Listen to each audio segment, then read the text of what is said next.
we're going to take the derivative of y equals cosine of the fourth, the square root of x. This will be a double chain rule.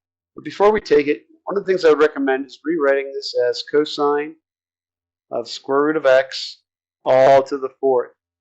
Now, we see the square root of x is inside of cosine, which is inside of this fourth power. You take your time with this, just go one thing at a time. So initially, cosine of square root of x is our inside function. Powers are out. So let's start with that. So y prime, pull that 4 out front, leave the inside alone. We're not going to mess with it yet. Decrease the power by 1. Now we're going to need to multiply by the derivative of the inside, which is that cosine of square root of x. This is going to be another chain rule. This part is done. It's going to be in our final answer. So we have 4. We can put the cube back if we want. Write it as cosine cubed of square root of x. Looks a little cleaner, but not necessary. Now we're going to do the derivative of this guy. Outside function is cosine, inside is square root of x. So, derivative of the outside function, well, the derivative of cosine is negative sine.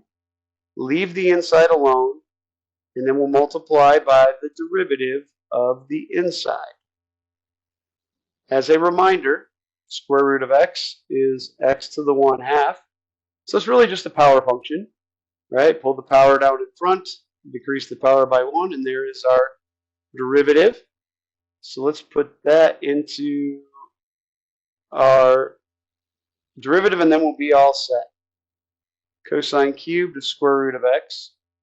Let's go ahead and take the negative. We'll put it out front instead of having to worry about those parentheses. Then we've got a sine of square root of x. And then we know we have 1/2 x to the minus 1/2. So this 2 and the 1/2 can cancel out with the 4 and make that a -2 up front. So in the numerator, we're going to have a -2 cosine cubed of the square root of x. Let's put parentheses around that so it doesn't look like a cube root. Sine of square root of x. X to the minus 1/2. That minus 1/2, we want to get rid of the minus. We're going to do that by putting it in the denominator. So we have x to the 1/2 in the denominator, but as we said before, x to the 1/2 is square root of x. There might be some temptation to try and do canceling, but realize these square roots of x on top are inside of sine and cosine, so they can't cancel out with that square root of x in the denominator.